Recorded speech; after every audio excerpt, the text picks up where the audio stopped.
Hello, ನಮಸ್ತೆ ಎಲ್ರಿಗೂ. ಎಲ್ಲ ಹೇಗಿದ್ರಾ? ಚೆನ್ನಾಗಿದ್ರಾ ಅನ್ಕೋತೀನಿ.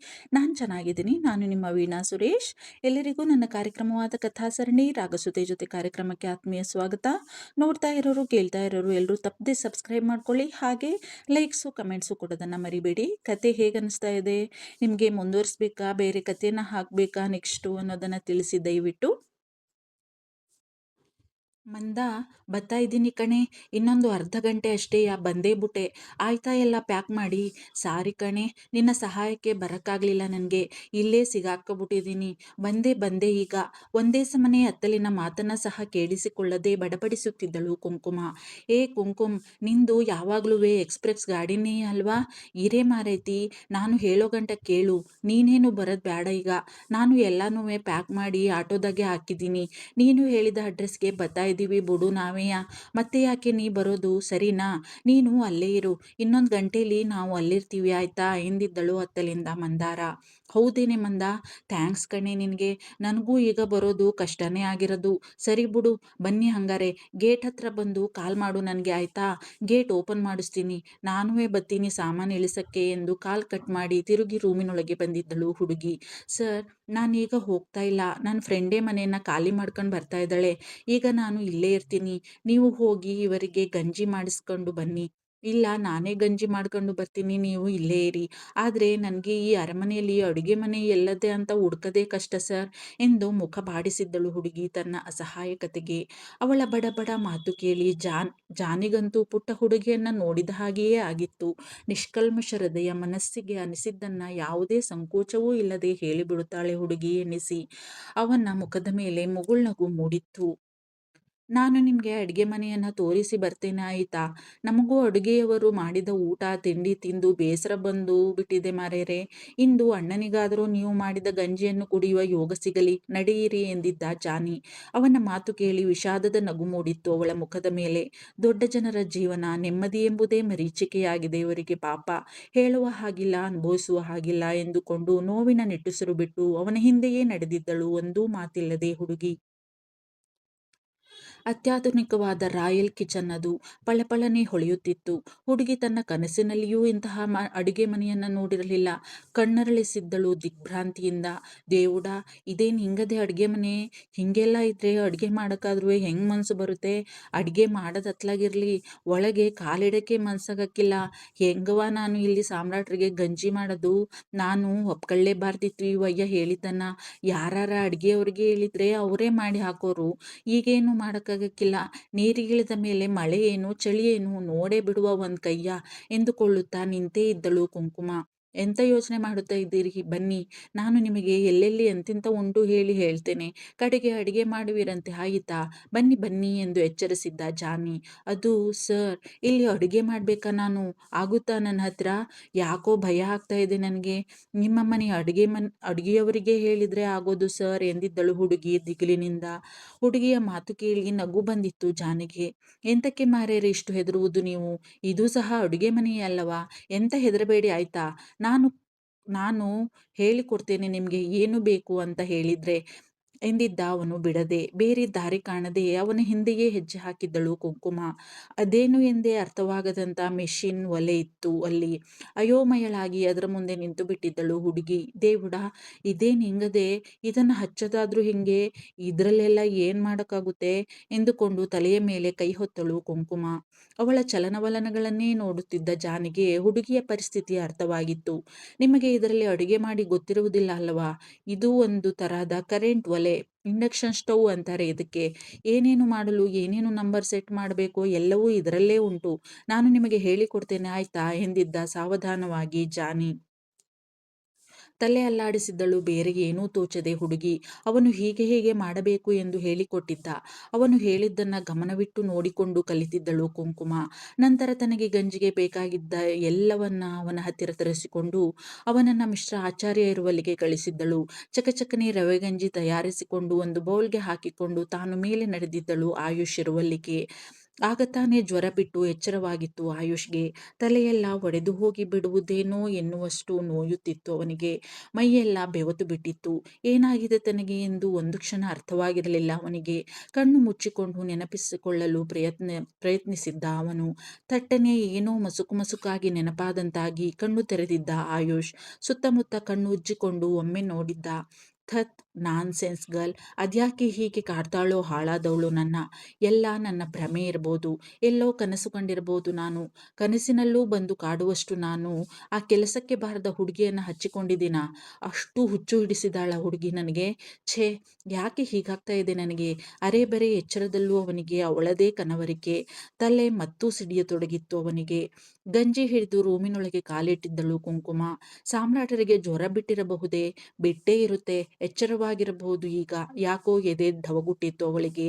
ಬಾಗಿಲು ತೆರೆದ ಸದ್ದಿಗೆ ಕಣ್ಣು ತೆರೆದಿದ್ದ ಕಷ್ಟಪಟ್ಟು ಆಯುಷ್. ಮಸುಕು ಮಸುಕಾಗಿ ಕಾಣಿಸುತ್ತಿದ್ದಾಳೆ ಅವನನ್ನ ಸತಾಯಿಸುವ ಹುಡುಗಿ. ಮತ್ತೊಮ್ಮೆ ಕಣ್ಣುಜ್ಜಿಕೊಂಡು ನೋಡಿದ್ದ. ಹೌದು, ಅದೇ ಹುಡುಗಿ.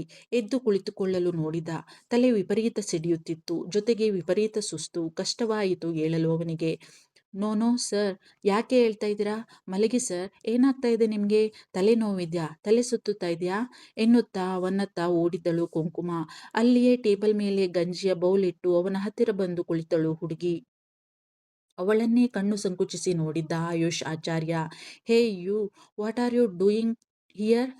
ಏನ್ ಮಾಡ್ತಾ ಇದೀಯಾ ನೀನು ಇಲ್ಲಿ? ಯಾರು ಯಾರು ಬರೋ ಕೇಳಿರೋದು ನಿನಗೆ ಇಲ್ಲಿ? ಹಾ?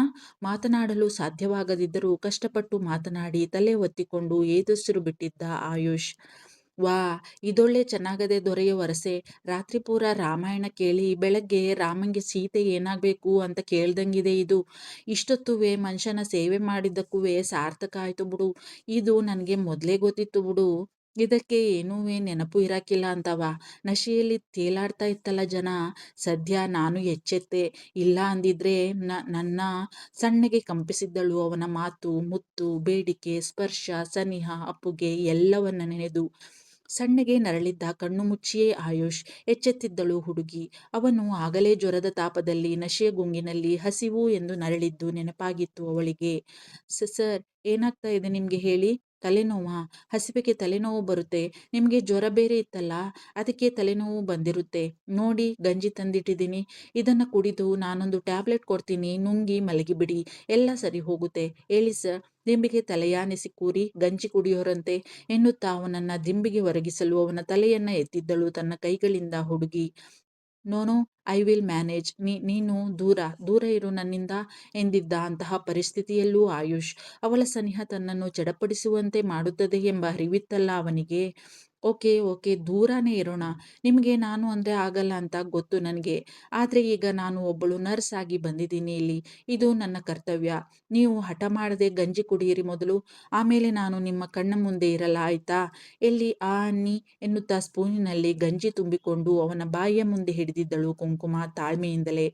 ಅವನು ನನ್ನಿಂದ ದೂರ ಇರು ಅಂದಿದ್ದು ವಿಪರೀತ ನೋವಾಗಿತ್ತು ಅವಳಿಗೆ ಯಾಕೋ. ಆದರೂ ಸಹಿಸಿದ್ದಳು. ಕಂಗಳು ಕೊಳಗಳಾಗಿದ್ದವು. ಅವನಿಗ್ಯಾಕೋ ಕಣ್ತುಂಬಿ ಬಂದಿತ್ತು. ಒಂದು ಮಾತಿಲ್ಲದೆ ಬಾಯಿ ತೆರೆದಿದ್ದ ಅವಳನ್ನೇ ತುಂಬಿದ ಕಂಗಳಿಂದ ದಿಟ್ಟಿಸುತ್ತಾ. ಅವಳ ಕಂಗಳಲ್ಲೂ ನೀರು. ಯಾಕೆ ತಿಳಿಯಲಿಲ್ಲ ಅವನಿಗೆ. ಕಣ್ಣು ಸಂಕುಚಿಸಿ ಅವಳನ್ನೇ ನೋಡಿದ್ದ.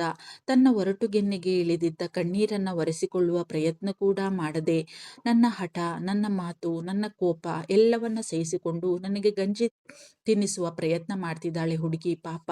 ಏನಿದೆ ಇವಳ ಮನಸ್ಸಿನಲ್ಲಿ ಹಾಗಾದ್ರೆ? ಹ, ಏನಿರುತ್ತೆ? ಅವಳ ದೃಷ್ಟಿಯಲ್ಲಿ ನಾನೂ ಒಬ್ಬ ಪೇಷಂಟ್ ಆಗಿರ್ತೀನಿ ಅಷ್ಟೇ. ನರ್ಸಿಂಗ್ ಅವಳ ಪ್ರೊಫೆಷನ್ ಅಲ್ವೇ? ಎಲ್ಲ ರೋಗಿಗಳ ಹಾಗೆ ನಾನು ಒಬ್ಬ ಅಷ್ಟೇ. ಯಾಕೋ ವಿಪರೀತ ನೋವಾಗಿ ಬಿಟ್ಟಿತ್ತು ಅವನಿಗೆ. ಅಷ್ಟಕ್ಕೂ ತನಗೇನು ಬೇಕು ಎಂಬುದಕ್ಕೆ ಅವನಿಗೇ ಸ್ಪಷ್ಟತೆ ಇರಲಿಲ್ಲ. ಹುಡುಗಿಯ ಮನಸ್ಸಿನಲ್ಲಿ ನಾನಿರಬೇಕು ಎಂದು ಬಯಸುತ್ತಿದ್ದೀನ ನಾನು ಹಾಗಾದರೆ? ಪದೇ ಪದೇ ತನಗೆ ತಾನೇ ಪ್ರಶ್ನಿಸಿಕೊಳ್ಳುವಂತಾಗಿದೆ ಅವನಿಗೆ. ಅವನನ್ನೇ ತುಂಬಿದ ಕಂಗಳಿಂದ ದಿಟ್ಟಿಸುತ್ತಾ ಸ್ಪೂನ್ ಅವನ ತುಟಿಗಳ ಮುಂದೆ ಹಿಡಿದಿದ್ದಳು. ಅವನ ಕೆನ್ನೆಗೆ ಇಳಿದಿದ್ದ ಕಣ್ಣೀರು ಕಂಡು ಕರುಳು ಕಿವುಚಿದಂತಾಗಿತ್ತು. ಅವನಿಗೆ ಒಂದು ಸ್ಪೂನ್ ಗಂಜಿ ತಿನ್ನಿಸಿ ಬೌಲ್ ಪಕ್ಕಕ್ಕೆ ಇಟ್ಟವಳ ಕೈಗಳು ಅವಳಿಗೆ ಅರಿವಿಲ್ಲದೆಯೇ ಅವನ ಒರಟುಗೆನ್ನೆಗಳನ್ನು ಸ್ಪರ್ಶಿಸಿದ್ದವು. ಸರ್, ಏನಾಗ್ತಾ ಇದೆ ನಿಮ್ಗೆ? ತುಂಬಾ ನೋವು ಇದೆಯಾ? ಯಾಕೆ ಕಣ್ಣೀರು ಎಂದಿದ್ದಳು ಅವನ ಕಣ್ಣೀರನ್ನ ಮೃದುವಾಗಿ ಒರೆಸಿ. ತನ್ನ ಎದುರಿಗೆ ಇರುವ ಹುಡುಗಿಯನ್ನ ಬಿಗಿಯಾಗಿ ಅಪ್ಪಿ ಮನಸಾರ ಬಿಕ್ಕಿ ಬಿಕ್ಕಿ ಹತ್ತು ಬಿಡುವ ಬಲವಾದ ಬಯಕೆಯಾಗಿತ್ತು ಅವನಿಗೆ. ಆದರೆ ಒಮ್ಮೆಲೇ ಹಿಂದಿನದೆಲ್ಲವೂ ನೆನಪಾಗಿ ಮುಖ ಗಡುಸಾಗಿತ್ತು. ಎಷ್ಟೇ ಈ ಹುಡುಗಿ ಅಂಥವಳಲ್ಲ ಎಂದು ಮನಸ್ಸಿಗೆ ತಿಳಿ ಹೇಳಲು ಪ್ರಯತ್ನಪಟ್ಟರೂ ಪೆಟ್ಟು ತಿಂದ ಹೃದಯ ಅದನ್ನು ಒಪ್ಪಿಕೊಳ್ಳಲು ತಯಾರಿಲ್ಲ. ಹಾಗಂತ ಹುಡುಗಿಯನ್ನ ಬಿಟ್ಟು ಬಿಡಲೂ ಮನಸ್ಸು ಒಪ್ಪುತ್ತಿಲ್ಲ. ಒದ್ದಾಡಿ ಹೋಗುತ್ತಿದ್ದ ಆಯುಷ್. ಅವಳ ಕೈಯನ್ನ ಒರಟಾಗಿ ಹಿಡಿದಿದ್ದ Ayush. Stop stop this drama. ನಿಲ್ಸು ನಿನ್ನ ನಾಟಕನ. ಹೌದು, ನನಗೆ ಏನಾದ್ರೆ ನಿನಗೇನು? ನನ್ನ ಕಣ್ಣಲ್ಲಿ ನೀರು ಬಂದ್ರೆ ನಿನಗೇನು ಕಷ್ಟ? ನನಗೂ ನಿನಗೂ ಇರುವ ಸಂಬಂಧವಾದ್ರೂ ಏನು? ನೀನು ನೀನು ನಾಳೆ ಮದುವೆ ಆಗೋಕೆ ಹೊರಟಿದ್ಯಲ್ಲ ಹುಡುಗ, ಅವನ ಕಾಳಜಿ ಮಾಡು ಹೋಗು. ನಾನು ನೋಡ್ಕೋತೀನಿ, ಡೋಂಟ್ ವರಿ. Irritating girl. ಜೋರಾಗಿ ಉಸಿರು ಬಿಡುತ್ತಲೇ ಮಾತನಾಡುತ್ತಿದ್ದ ಆಯುಷ್. ಅವನ ಮಾತಿನಿಂದ ಕೋಪ ಬಂದರೂ ತುಟಿ ಕಚ್ಚಿ ಸಹಿಸಿದ್ದಳು ಕುಂಕುಮ. ಅವನು ಹಿಡಿದಿದ್ದ ಕೈಯನ್ನ ಕಷ್ಟಪಟ್ಟು ಬಿಡಿಸಿಕೊಂಡಿದ್ದಳು. ಅವನು ಹಿಡಿದಿದ್ದ ಜಾಗ ಕೆಂಪಗಾಗಿ ಬಿಟ್ಟಿತ್ತು. ದೊರೆಗೆ ಈಗ ಆರೋಗ್ಯ ಸರಿಯಿಲ್ಲ, ಅದಕ್ಕೆ ಏನೇನೋ ಮಾತಾಡ್ತಾವ್ರೆ. ಹಂಗೂ ಎಲ್ಲ ಸರಿ ಇದ್ರೂವೆ ಎಲ್ಲಿ ನೆಟ್ಟಿಗೆ ಮಾತಾಡ್ತಿದ್ರು ಮನುಷ್ಯ. ಬಿಡು ಅದ. ಈಗ ನಾನು ಕೋಪ ಮಾಡ್ಕೋಬಾರ್ದು. ರೋಗಿಗಳ ಮನ್ಸು ಹೀಗೆ ಇರುತ್ತೆ ಅಂತ ಹೇಳೋಕ್ಕಾಗಲ್ಲ. ನನ್ಗೆ ಈಗ ಇವರು ನನ್ನ ಪೇಷಂಟ್ ಅಷ್ಟೇಯ.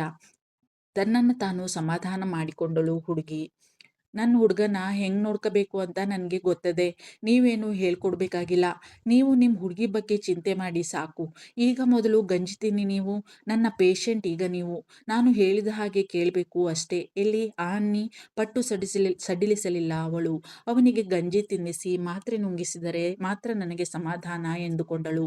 ಅದ್ಯಾಕೋ ಅವಳು ತನ್ನ ಮಾತಿಗೆ ಮಾತು ಕೊಟ್ಟು ತಿರುಗಿಸಿ ಮಾತನಾಡಿದರೆ ಅವನಿಗೆಷ್ಟೋ ಸಮಾಧಾನ. ಈಗಲೂ ಅಷ್ಟೇ ಏನೋ ಸಮಾಧಾನ ಆಗಿತ್ತು ಅವನ ಮನಸ್ಸಿಗೆ ಹುಡುಗಿಯ ಮಾತು ಕೇಳಿ. ನಾನ್ ಸೆನ್ಸ್ ಗರ್ಲ್. ನಿನಗೆ ಎಷ್ಟು ಸಲ ಹೇಳಿದ್ದೀನಿ ನನ್ನ ಮಾತಿಗೆ ತಿರುಗಿಸಿ ಮಾತನಾಡಬೇಡ. ನನಗೆ ಕೆಟ್ಟ ಕೋಪ ಬರುತ್ತೆ ಹಾಗೆ ಮಾಡಿದರೆ ಅಂತ.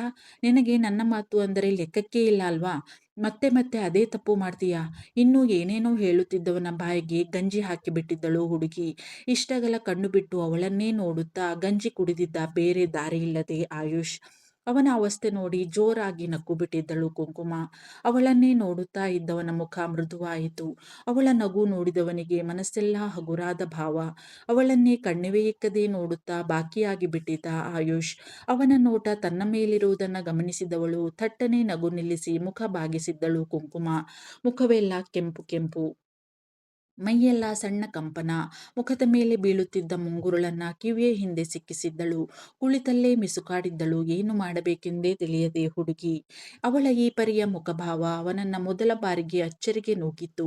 ಅಬ್ಬಾ, ನಾಚಿದರೆ ಈ ಹುಡುಗಿ ಎಷ್ಟು ಅದ್ಭುತವಾಗಿ ಕಾಣಿಸುತ್ತಾಳೆ. ಬ್ಯೂಟಿಫುಲ್ ಎಂದುಕೊಂಡ ಮನಸಾರ ಆಯುಷ್.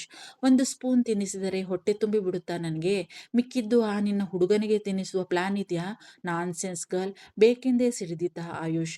ಅವಳನ್ನ ರೇಗಿಸದಿದ್ದರೆ ಯಾಕೋ ಸಮಾಧಾನ ಇಲ್ಲ ಅವನಿಗೆ. ಬಾಯಿ ತೆಗೆದ್ರೆ ತಾನೇ ತಿನ್ಸೋದು. ಈ ದೊರೆಗೆ ನಾನು ಮಾಡಿದ್ದೆಲ್ಲ ತಪ್ಪೇಯ. ನನ್ನ ಹುಡುಗನ ಚಿಂತೆ ಇದ್ಯಾಕೆ ಅಂತೀನಿ ಇವರಿಗೆ. ತನ್ನ ಆ ಮೋಹಿನಿ ಬಗ್ಗೆ ಯೋಚನೆ ಮಾಡ್ಕೊಳ್ಳಿ ಸಾಮ್ರಾಟ್ರು. ಆ ಮೇಕಪ್ ಕಿಟ್ ದುಕಾನ್ ಇವರಿಗೋಸ್ಕರನೇ ಬಾಯಿ ಬಿಟ್ಕೊಂಡು ಕಾಯ್ತಾ ಇರ್ತದೆ ಅಲ್ಲಿ. ಅವಳ ಹತ್ರಕ್ಕೆ ಹೋಗ್ಲಿ, ಅದ್ಬಿಟ್ಬಿಟ್ಟು ನನ್ನ ತಂಟೆಗೆ ಬರ್ತದೆ. ಮನಸ್ಸಿನಲ್ಲೇ ಅವನಿಗೆ ಸಹಸ್ರನಾಮ ಹಾಕಿ ಮೂತಿ ಮುರಿದಿದ್ದಳು ಹುಡುಗಿ.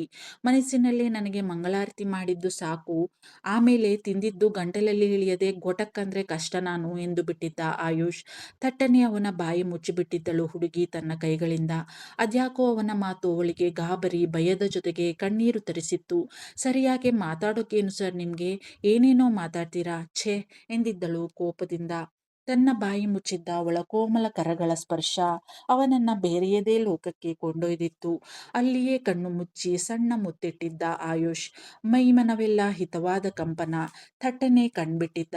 ಅವಳ ಕೈಯನ್ನ ತನ್ನ ಕೈಗೆ ತೆಗೆದುಕೊಂಡು what happen, what are you doing? ಏಯ್ ಹುಡುಗಿ, ನೋಡು, ನಿನಗೆ ಮೊದಲೇ ಹೇಳಿದ್ದೀನಿ, ಸ್ಟೇ ಅವೇ ಫ್ರಮ್ ಮೀ. ನನ್ನಿಂದ ದೂರ ಇರು ಎಂದಿದ್ದ ಅಸಹಾಯಕತೆಯಿಂದ ಆಯುಷ್. ಅವಳ ಸನಿಹ ಸ್ಪರ್ಶ ಅವನನ್ನ ಚಡಪಡಿಸುವಂತೆ ಮಾಡುತ್ತಿತ್ತಲ್ಲ. ಗೊತ್ತು, ನೆನಪಿದೆ ನನಗೆ ಸರ್. ನಾನು ನಿಮ್ಮಿಂದ ದೂರ ಇರಬೇಕಲ್ವಾ? ನಿಮಗೆ ಇರ್ತೀನಿ. ನನಗೇನು ನಿಮ್ಮ ಹತ್ರನೇ ಇರೋಕೆ ಆಸೆನಾ? ನನಗೂ ನಿಮ್ಮಿಂದ ದೂರನೇ ಇರಬೇಕು ಆಯ್ತಾ ಅಂದು ಬಿಟ್ಟಿದ್ದಳು ಕೋಪದಿಂದ ಹುಡುಗಿ. ಸರ್ರನೆ ತಾನು ಮೊದಲೇ ಹಿಡಿದಿದ್ದ ಅವಳ ಕೈಯನ್ನು ಹಿಡಿದು ಎಳೆದು ಬಿಟ್ಟಿದ್ದ ತನ್ನತ್ತ ಅವಳನ್ನ. ಸೀದಾ ಅವನ ಎದೆಯ ಮೇಲೆ ಒರಗಿದ್ದಳು ಕುಂಕುಮ.